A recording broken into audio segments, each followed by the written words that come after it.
এতবার কল দিলাম, তুই দেখলি না? এতক্ষণ কিসের ঘুমিয়েছিস? সুহা অবনীর প্রশ্নের জবাব দিল না, বলল, কফি খেলে বানিয়ে নে, আমি ফ্রেশ হয়ে আসছি। অবনী কিচেনে ঢুকে নিজের জন্য 1 কাপ কফি বানিয়ে বের হলো। ততক্ষণে সুহা ফ্রেশ হয়ে বেরিয়েছে। শাড়ি হাতে নিতেই অবনী তার সরিয়ে একটা 3 পিস ধরিয়ে দিল, বলল, আর কত শাড়ি পরে নিজেকে বিবাহিত প্রমাণ করবি? এবার নিজেকে নিয়ে ভাব। সুহা দীর্ঘশ্বাস ছেড়ে বলল, কি ভাববো? আমি যা করেছি এই মুখ নিয়ে কিভাবে মুভ অন করবো? আমার কর্মকাণ্ডের জন্য তো পরিবার আমায় ত্যাগ করেছে। আমি নিজেই সাহস পাই না আর। এভাবেই ভালো আছি আমি, কোনো পিছুটার নেই। অবনী নরম গলায় বলল, ঠিক আছে, এখন আর মন খারাপ করতে হবে না, তাড়াতাড়ি তৈরি হয়ে নে। সুহা তৈরি হয়ে নিতেই দুজন বেরিয়ে পড়ল। বেরিয়ে সুহা আশ্চর্য হলো, অবনী তাকে সম্পর্কে বেঁধে দিতে চাইছে। অবনীর বয়ফ্রেন্ডের সাথে একটি ছেলে এসেছে। ছেলেটির সাথে পরিচয় করিয়ে দিতেই কৌশলী তাকে নিয়ে এসেছে।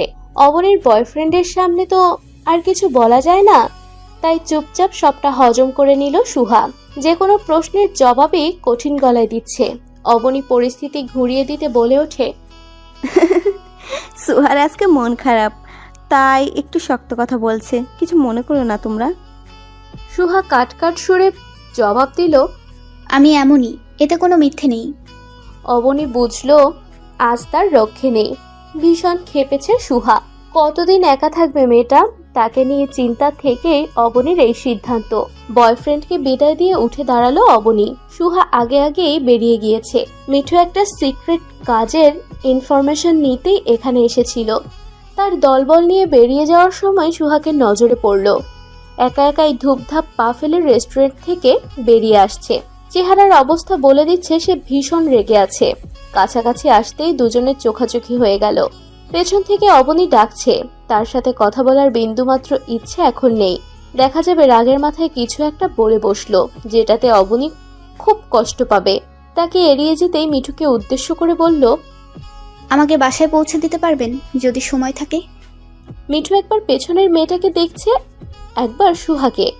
হয়তো পেছনের মেয়েটাকে এড়িয়ে যেতে চাইছে সুহা, তাই বলল, উঠুন, পৌঁছে দিচ্ছি। সুহা ঝটপট গাড়ির পেছনের সিটে গিয়ে বসলো। অবনী বোকার মতো দাঁড়িয়ে রইল। গাড়ি কিছু দূর যেতেই সুহা বলল, আমাকে নামিয়ে দিন। মিঠু বাইরে তাকিয়ে দেখলো সুহার বাসা এখনো আসেনি। ভুরু উঁচিয়ে জিজ্ঞেস করলো, এখানে? জি। রিয়াজ সামনের সিট থেকে জিজ্ঞেস করলো, আপু, একটা কথা জিজ্ঞেস করি? জি। আপনি বলেছিলেন আপনি বিবাহিত, কিন্তু আপনি তো বিয়েই করেননি, তাহলে মিথ্যা কেন বললেন? কথা ঘোরাবেন না, আমি কিন্তু আপনার সম্পর্কে সবটা খোঁজ খবর নিয়েই ফেলেছি। সুহা দীর্ঘশ্বাস ছেড়ে বলল, গাড়ি থামাতে হবে না, আমি বাসার সামনেই নামবো। মিঠু খুব একটা আগ্রহ দেখালো না। তার চোখ ফোনের স্ক্রিনে আবদ্ধ। কোন একটা নিউজ নিয়ে ব্যস্ত সে। রিয়াজের কৌতূহল বেশি। আজ যে করেই হোক সুহার কাছ থেকে সবটা জেনে নেবে। সে কেন পরিবারের সাথে থাকছে না, কেন বিবাহিত পরিচয় ঘুরে বেড়াচ্ছে। বাতাসের ঝাপটায় সামনের কিছু ছোট চুল বিরক্ত করছে সুহাকে। বারবার চুলগুলো সরিয়ে কানের পাশে গুজে দিচ্ছে। রিয়াজ যেন মোক্ষম সুযোগ খুঁজে বেড়াচ্ছে প্রশ্ন করার।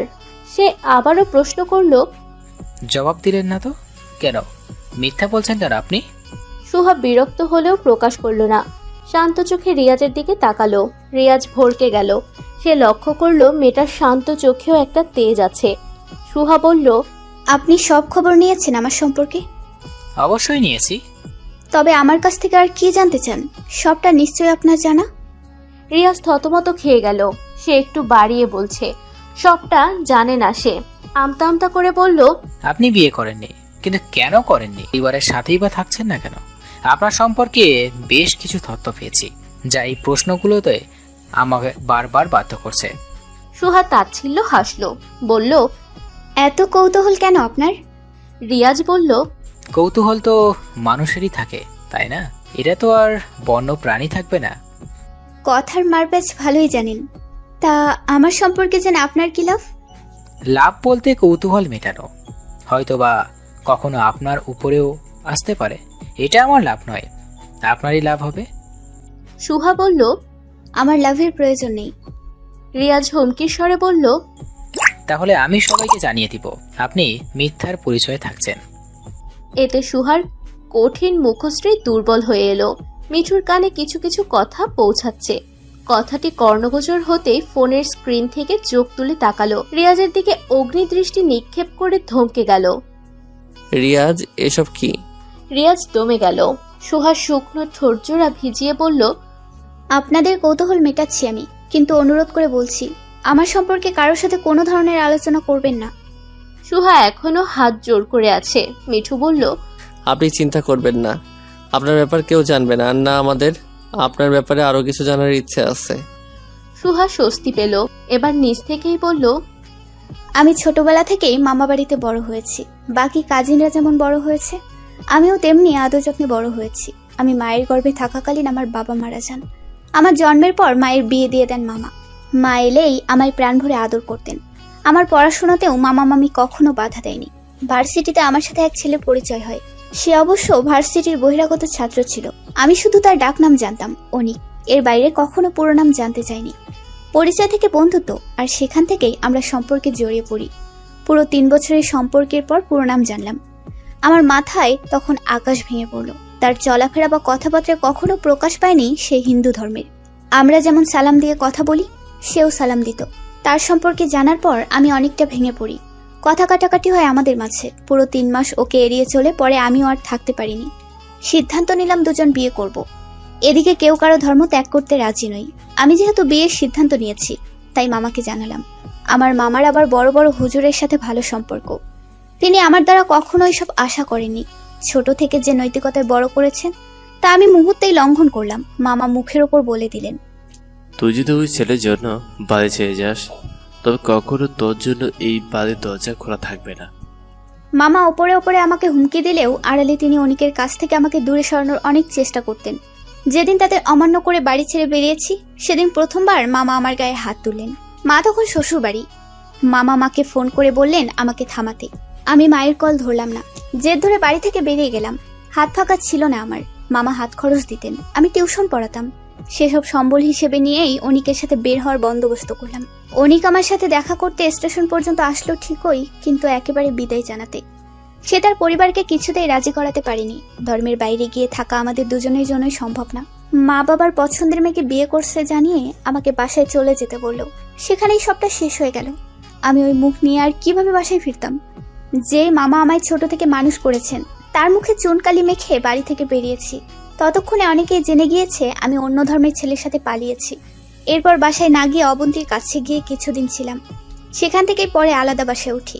আমার মামা এই শহরেই আছেন, তবুও আমরা দূরের মানুষ হয়ে থাকি। কেউ আমার সাথে যোগাযোগ করে না। আর ভালো সেফ বাসা পেতে অনেক কাঠখড় পোড়াতে হয়। একা একজন মেয়েকে কেউ বাসা ভাড়া দিতে চায় না। আমি বললাম আমি বিবাহিত, বাচ্চা হয় না বলে সংসারে অশান্তি। হাজবেন্ড আলাদা বাসায় রাখতে চায়। হাজবেন্ড প্রবাসী, তারা হাজবেন্ডের পাসপোর্টের ছবি দেখতে চাইল। সেটাও অবন্তী তাদের কোনো আত্মীয়ের পাসপোর্ট ম্যানেজ করে আমাকে বাসায় থাকার ব্যবস্থা করে দিল। আমার জীবনে ওর অবদান অনেক বেশি। নিশ্চয় আমার ব্যাপারে সেই আপনাদের জানিয়েছে। মিঠু, রিয়াজ চুপচাপ শুনে গেল। রিয়াজ ভীষণ আশ্চর্য হলেও মিঠু তার অভিব্যক্তি প্রকাশ করল না। রিয়াজ বলল, খুব খারাপ লাগছে আপনার, তাই না? সুহা মলিন হেসে বলল, প্রথম প্রথম খারাপ লাগতো এই ভেবে অনেক আমার জন্য পরিবার ছাড়তে পারলো না, অথচ আমি ছেড়ে দিয়েছি। এখন কষ্ট লাগে এই ভেবে আমি বড্ড বোকামি করে ফেলেছি পরিবার ছেড়ে। সেদিন অনেক ঠিক কাজই করেছে। যদি সেও আমার মতো পরিবার ছেড়ে বেরিয়ে আসতো, তবে দুজনেই নিজেদের ধর্মকে অপমান করে বড় ধরনের পাপ কাজে লিপ্ত হয়ে পড়তাম। কেউই হয়তো সুখী হতাম না। অনেকের প্রতি আমার প্রথম থেকে রাগ কাজ করলেও এখন মনে হয় ছেলেটা সেদিন ঠিক কাজটাই করেছিল। শুধু একটাই আফসোস বয়ে বেড়াই, আর সেটা হলো পরিবার হারানো। রিয়াজ প্রশ্ন করার পূর্বেই বাসায় এসে পড়ল। সুহা মৃদু হেসে বলল, আর কোনো প্রশ্ন নয়, আমার বাসায় এসে গিয়েছে। সেদিনের পর আজ 4 দিন অতিক্রম হতে চলল। রামির ফিরে যাওয়ার তারিখ ঘনিয়ে আসছে, অথচ অরুর কোনো খবর নেই। সে কাউকেই কিছু জানাচ্ছে না। তার চিন্তায় চিন্তায় অর্ধেক শুকিয়ে গিয়েছে বলে রামির ধারণা। নিজ থেকে অরুকে কল দিতেও কেমন যেন লাগছে। অরু এমনিতেই তাকে নিয়ে অনেক কিছু ভেবে বসে আছে। কল দিলে না জানি আরও কি ভাববে। সে হয়তো ভাববে রামি তার জন্য মরিয়া হয়ে পড়েছে। আসলেই ব্যাপারটা সত্যি। তবে সেটা অরু জেনে গেলে খুব খারাপ হয়ে যাবে। অরু তরির নম্বরে কল দিল। দুবোনের কথোপকথন শেষে একটা ছোট্ট ইনফরমেশন পেল। তরি অমিকে বলল, অমি, যাও তোমার চাচুকে খেতে ডেকে আনো, দ্রুত গোসল সারতে হবে। অরু পরে কথা বলছি বলে লাইন কেটে দিল। অমি শরীর দুলাতে দুলাতে রামির ঘরে গিয়ে ঢুকলো। তরির সবার খাবার বাড়ছে। খাটের ওপর ফোন পড়ে থাকতে দেখে অমি হামলে পড়ল গেমস খেলার জন্য। স্ক্রিন অন করে লক দেখলো। সাথে আরও একটি জিনিস দেখা যাচ্ছে, তার খালামণির ছবি। অরু হাস্যোজ্জ্বল চোখে তাকিয়ে আছে। এমনই একটা ছবি ওয়ালপেপারে দিয়ে রেখেছে রামি। তখনই আবার অরুর ফোন। অমি ওয়াশরুমের দরজায় আঘাত করে জানালো, চাচু তোমার ফোন। রামি ভেতর থেকেই বলল, দেখে দে, আমি আসছি। অরু তরির কল কেটে সাথে সাথেই রামিকে কল দিল। এই মুহূর্তে নিশ্চয়ই গোসল থেকে বেরিয়ে ফোন তুলবে না। অরু একবার কল দিল যাতে রামি ধরতে না পেরে আফসোস করে। ইস, কেন ধরতে পারলাম না। অরু পরিকল্পনা মোতাবেক কল দেওয়ার পরপরই ফোন সুইচ অফ করে রাখলো। রামি ধীরে সুস্থে বের হলো। চুল মুছে তোয়ালে মেলে দিয়ে এসেই ফোন হাতে নিল। অরুর ফোন পেয়ে যেন আকাশের চাঁদ হাতে পেল, কিন্তু নিজেকে স্বাভাবিক রেখে কল ব্যাক করলো। Phone switch off. পরপর কয়েকবার কল দিয়েও অরুকে না পেয়ে সত্যিই রামি আফসোস করলো। ফোন হাতে নিয়ে খেতে বসলো। ইস, সময় মতো কেন কল ধরলাম না। কখন না জানি অরু কল দিয়ে বসে। যদি প্রথমবারের মতো এবারও না ধরতে পারে। খেতে বসেও ঠিকমতো খাওয়া যাচ্ছে না। বুকের ভেতর কি এক যন্ত্রণা হচ্ছে। মনে হচ্ছে অস্বাভাবিক হৃদকম্পন হচ্ছে। রামি অল্প খেয়েই উঠে গেল। আর অপেক্ষা করা যাচ্ছে না। তৈরি হয়ে বেরিয়ে পড়ল অরুর হলের উদ্দেশ্যে। হলের সামনে খাখা রোদ্দুরে দাঁড়িয়ে রইল রামি। এখনো সূর্যের তেজ কমেনি। অরুর ফোন এখনো সুইচ অফ। কপালে বিন্দু বিন্দু ঘাম। শরীরের সাথে শার্ট লেপটে আছে আটসাট ভাবে। যতটা পরিপাটি হয়ে এসেছিল এখন ততটাই আগোছালো দেখাচ্ছে তাকে। দারোয়ানকে বলল অরুকে ডেকে পাঠাতে, তার আত্মীয় এসেছে। অনেকক্ষণ হয়ে গেলেও অরু নেমে আসলো না। হঠাৎ দরজা থেকে রামির নজর পড়ল ওপরে। অরুর মতোই দেখাচ্ছে মেয়েটাকে। সে জানালা ধরে দাঁড়িয়ে আছে, রামিকেই দেখছে। রামি চেঁচিয়ে ডাকলো, অরু, নেমে আয়, আমার এই মুহূর্তে তোর সাথে কথা বলা জরুরি। দুদিন পরই আমাকে আবার ফিরে যেতে হবে।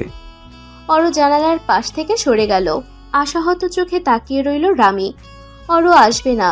সে জানে এই মেয়ের সোজা কথায় কখনো তাকে কেয়ার করবে না। নিরাশ হয়ে যখন উত্তপ্ত রোদের মাঝে মাথা নিচু করে দাঁড়িয়ে রইল, তখনই অরুর ডাক। তুমি এখানে কি করছো? রামির মনে হলো মরুর বুকে এক পশলা বৃষ্টি নামলো। অপলক তাকিয়ে থেকে অনেক দিনের চোখের তৃষ্ণা মেটাতে ব্যস্ত সে। অরু আগোছালো উন্মাদ রামিকে আগাগোড়া দেখল। তার অস্থিরতা বাড়িয়ে তুলতে বলল, আমার পড়া আছে, আমি যাচ্ছি। অরু চলে গেল। রামি বোকার মতো তাকিয়ে রইল। নিচে নেমে এসে তার তৃষ্ণা বাড়িয়ে চলে গেল মেয়েটা। এ অন্যায়, ঘোর অন্যায়। কিছুতেই মেনে নেওয়া যায় না। রামি মানবে না, কিন্তু না মেনেও তো উপায় নেই। ক্ষমতা এখন নারীর হাতে। যতভাবে পারা যায় দাপট দেখিয়ে যাবে। মেঘের আড়ালে সূর্যের লুকোচুরি খেলা। ঘন হয়ে এলো কালো মেঘ। হঠাৎ ঝিরিঝিরি বৃষ্টি। তবুও যেন উত্তাপ কমছে না। রামি এক পাও হলের সামনে থেকে নড়ল না। তার ব্যাকুল চোখজোড়া সেই জানালার স্থির হয়ে রইল। ঘামে ভেজা শরীর এবার বৃষ্টির পানিতে ধুয়ে গেল।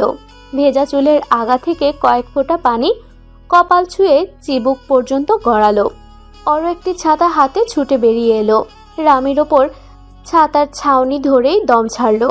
কড়া স্বরে বলল, এভাবে বৃষ্টিতে শরীর ভেজাচ্ছ কেন? হঠাৎ চমকে উঠল রামি। জানালার স্থির চোখজোড়ার সামনে তাকিয়ে বিস্মিত নজরে তাকিয়ে বলল।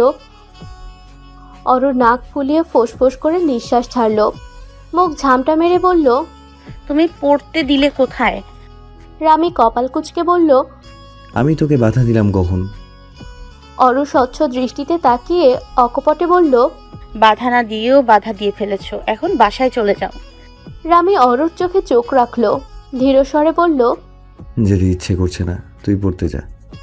অরু তেজি গলায় বলল, আমার হলের সামনে তোমার কি কাজ যে কোন সময় জ্বর আসবে? তোমার তো আবার ডিউটিতে ফিরতে হবে।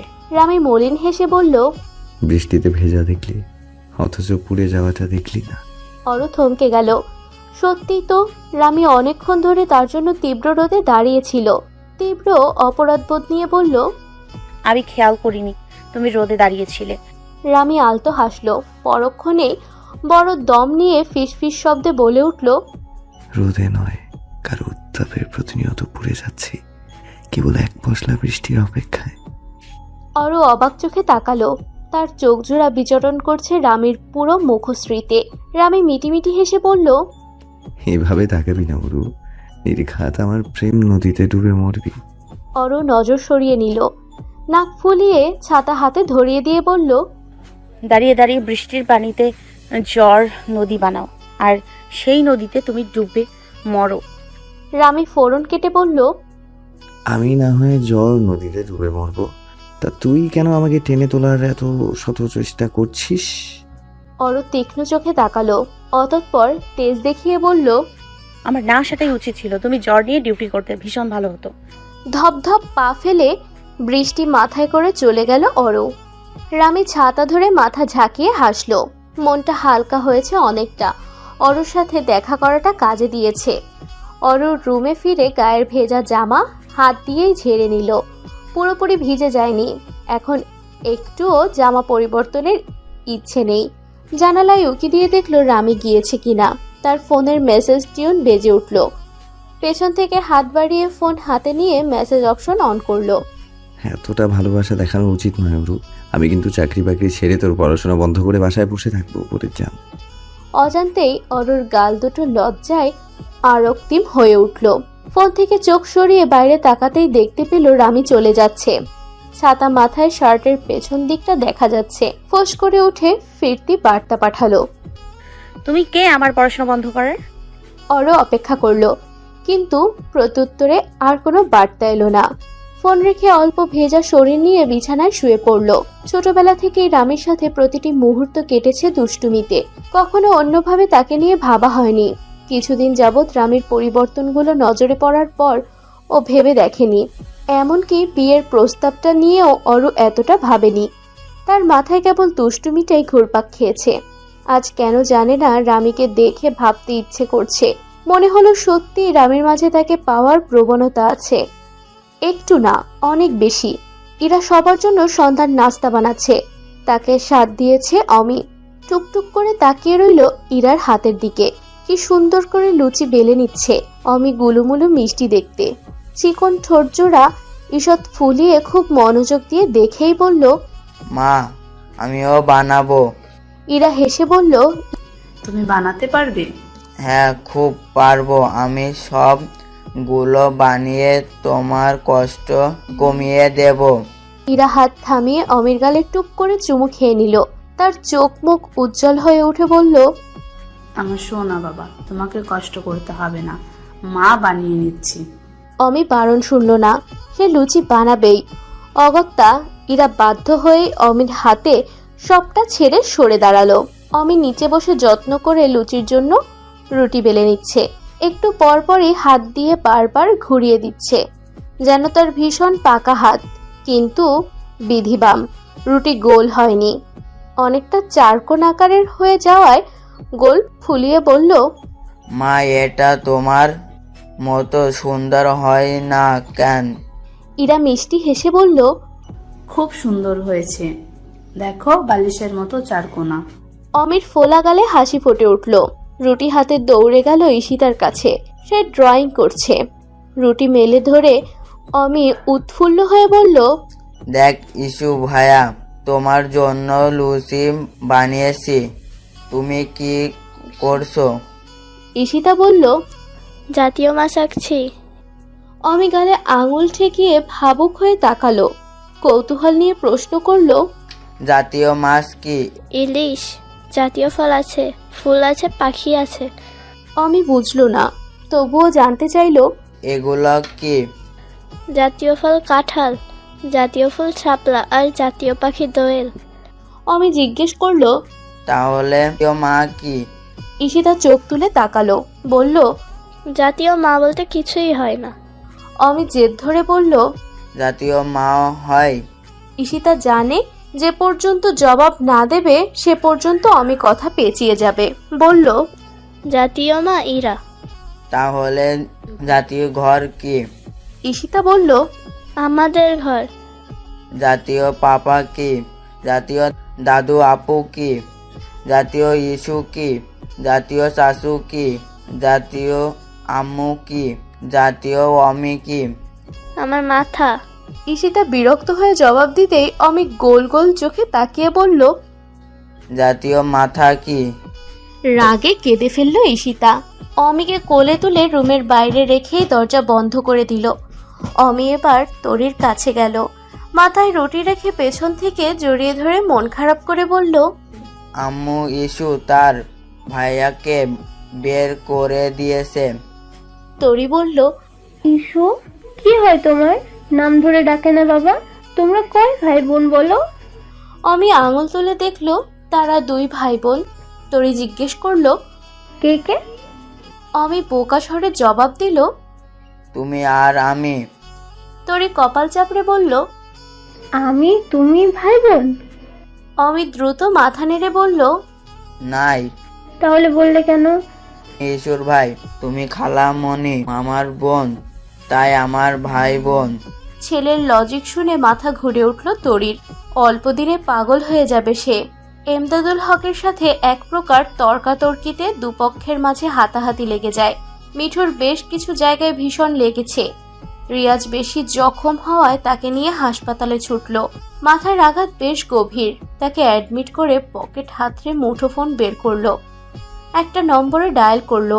চোয়াল শক্ত করে বলল, আমি রিয়াজকে নিয়ে হাসপাতালে আছি, ভালোভাবে আপ্যায়ন করে নাও মেহমানকে। ফোন কেটে বেরিয়ে পড়ল মিঠু। তার কাঁটাছেঁড়া থেকে রক্ত ঝরছে, দাড়ির পাশটা ক্ষত হয়েছে বেশ। সুহা প্রেসক্রিপশন দেখিয়ে কিছু ঔষধ নিল। মিঠু হাসপাতাল থেকে বেরিয়ে গাড়িতে উঠতে গিয়েই পাশের ঔষধ দোকানে সুহার দিকে নজর পড়ল। সামনে এগিয়ে সুহা নিজেও লক্ষ্য করলো মিঠুকে। চেহারা আর হাতে কাটাছেঁড়া দেখে ভ্রু কুঁচকে গেল তার। এগিয়ে গিয়ে জিজ্ঞেস করলো, আপনার এই অবস্থা কেন? মিঠু উপরের ঠোঁট দিয়ে নিচের ঠোঁট চেপে ধরে চোখের দৃষ্টি তীক্ষ্ণ করলো। শক্ত গলায় বলল, ঝামেলা হয়েছে, রিয়াজের অবস্থা সিরিয়াস, ওকে অ্যাডমিট করেছি। সুহা আতকে উঠল। সে কি, এখন দেখা করা যাবে? না, চিকিৎসা চলছে, আমি অন্য কাজে যাচ্ছি, কিছুক্ষণ পর আবার আসবো। সুহা বলল, তাহলে আমিও অবনীর মায়ের ওষুধটা দিয়ে আসি। মিঠু তীক্ষ্ণ চোখে ঔষধের দিকে তাকাতেই সুহা বলল, আন্টি অসুস্থ, আঙ্কেল বাসায় থাকেন না। অবনী আন্টির কাছে থাকায় আমি ওষুধ নিতে এসেছি। আপনি কি আমায় সামনে নামিয়ে দিতে পারবেন? মিঠু না করল না, চুপচাপ গাড়ির দরজা খুলে দিয়ে ড্রাইভিং সিটে বসে পড়ল। সুহা উঠে বসল। মিঠুর মুখে গম্ভীর ভাব, ড্রাইভিং এর পাশাপাশি আশেপাশে তাকাচ্ছে। সুহা অনেকক্ষণ ধরে মিঠুর ক্ষতগুলো পরোক্ষ করছে। এখনো রক্ত ঝরতে দেখে বলল, আপনি ট্রিটমেন্ট নেননি কেন? মিঠু ভারী গলায় জবাব দিল, লাগবে না, এমনিতেই ঠিক হয়ে যাবে।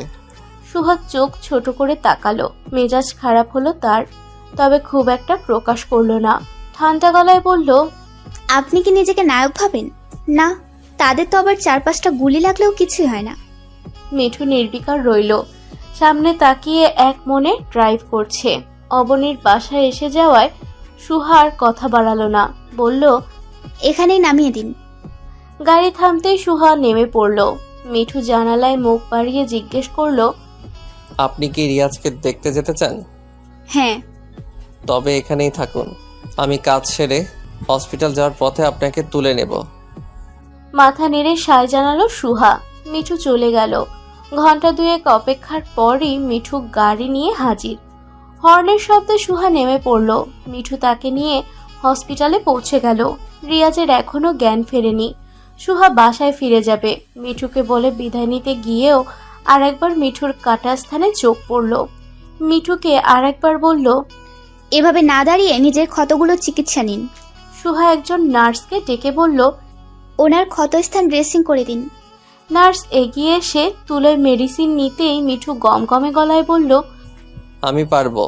সুহা সাহস করে এগিয়ে এসে বলল, আপনি দেখবেন না, আমি ড্রেসিং করে দিচ্ছি। মিঠু বাধা দিল না। গালে মেডিসিন পড়তেই জ্বলে উঠল। চোখ ঈষৎ কুঁচকে এলো। তা দেখে সুহা ফু দিয়ে ধীর গতিতে ড্রেসিং শেষ করলো। মিঠু মনোযোগ দিয়ে কিছু দেখলো। তার চোখে মুগ্ধতার ঘোর লেগেছে। সুহা কাজ শেষ করেই বলল, আমি যাচ্ছি। মিঠু বলল, চলুন, আমি পৌঁছে দিচ্ছি। সুহা অবাক হলেও পরক্ষণে হেসে ফেলল। বলল, আপনার এখন এখানে থাকা উচিত। মিঠু নিজেও অনেকটা অবাক হলো নিজের কাজে। সে রিয়াজের কাছে থাকবে বলেই এখানে এসেছে। যে কোনো মুহূর্তে তার জ্ঞান ফিরতে পারে। নিজের সংকোচ আড়াল রেখে বলল, ঠিক আছে, সাবধানে যাবেন। আজ সাদাত এলো অরুর সঙ্গে দেখা করতে। দুজনে কফি অর্ডার দিয়ে বসলো। সাদাত একগাল হেসে বলল, তো দিনকাল কেমন যাচ্ছে আমার দ্বিতীয় বউয়ের? অরু সরু চোখে তাকিয়ে বলল, এখনো তোমার শখ যায়নি না? নাকি বুড়ো বয়সে ইরা ভাবির হাতে মরার শখ হয়েছে? সাদাত হেসে ফেলল। আতকে ওঠা গলায় বলে উঠল, তুই বউই ডেঞ্জারাস। দুজনের মতে আমি বুড়ো, অথচ আমাকে কতটা ইয়াং দেখাচ্ছে। রাস্তায় মেয়েরা হুমড়ি খেয়ে পড়ে শুধু আমাকে দেখার জন্য। শুধু তোমরা দুজনই বুঝলে না। অরু মিটিমিটি হেসে খোঁচা দিল। পাগল দেখার জন্য মানুষ রাস্তায় আসবে, নিশ্চয় বাড়ি বয়ে কেউ পাগল দেখতে চায় না।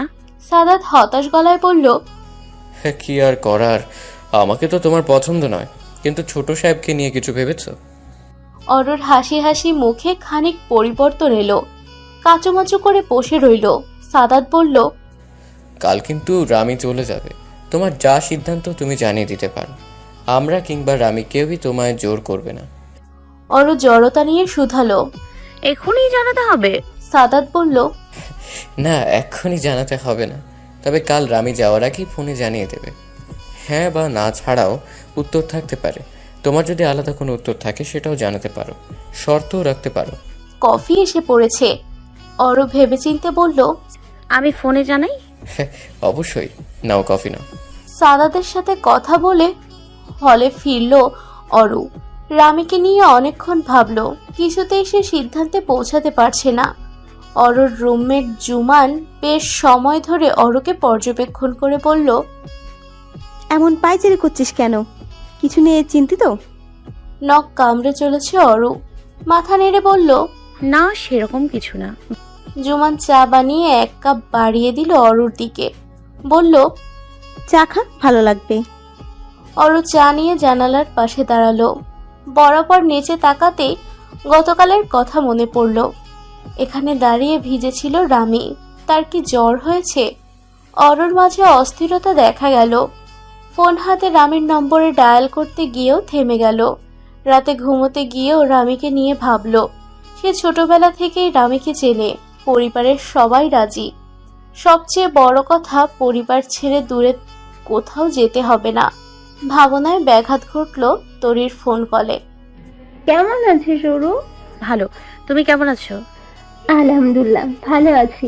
পড়াশোনা কেমন চলে? চলছে। বাসায় আসবি? যেতে তো ইচ্ছে করে, কিন্তু গেলে আর আসতে ইচ্ছা করে না। জামিকে নিয়ে কিছু ভেবেছিস? অরু চুপ হয়ে গেল। তরি শুধালো, কি হলো? শুকনো ঠোঁট ভিজিয়ে নিল অরু। মিয়ে যাওয়া গলায় বলল, বাবা আর তোমরা যা ভালো মনে করো সেটাই করো। তরি বলল, আমরা কি ভালো মনে করেছি সেটা বড় কথা নয়, তোর মন কি চাই সেটা বড় কথা। অন্যত্র পছন্দ থাকলে বলতে পারিস। অরু কাচুমাচু করে বলল, না, তেমন কিছু না। তাহলে কেমন কিছু? জানি না আমি। তরি সন্দিহান গলায় বলল, তুই কি লজ্জা পাচ্ছিস অরু? আমি কি ধরে নেব তুই বিয়েতে রাজি? বলেই অরু লাইন কেটে দিল। কেমন যেন লজ্জা লজ্জা অনুভূতি হচ্ছে। চোখ খুলে রাখা দায়। চোখ মুখ খিচিয়ে কাঁথা মুড়ি দিল অরু। তরি ফোন নামিয়ে হাসছে। অরুটা যতই চঞ্চল হোক, দিন শেষে কিছুটা তার ধারাই পেয়েছে। রামিকে বিয়ে করতে রাজি এই কথাটুকু স্পষ্টভাবে জানাতে পারছে না। তরিকে মিটিমিটি হাসতে দেখে মাহমুদ পেছন থেকে জড়িয়ে ধরল তাকে। কানের কাছে মুখ নিয়ে ধীর গলায় শুধালো, এত হাসি পাচ্ছে কেন? কোনের মুখ থেকে কবুল বলতে সক্ষম হয়েছি। মাহমুদ সোজা হয়ে দাঁড়ালো। চোখ জোড়া ক্ষীণ করে পড়ল, এত সহজে মেনে গেল? অথচ আমাকে কত কাঠখড় পোড়াতে হয়েছে। তরি মাথা নিচু করে হাসলো, বলল, ওমি উঠে যাবে, আমি যাচ্ছি। মাহমুদ বাধা দিল। ও উঠলে তখন যাওয়া যাবে। তরি বাধা মানল না। চলে যেতে উদ্যত হতেই মাহমুদ পেছন থেকে বলল,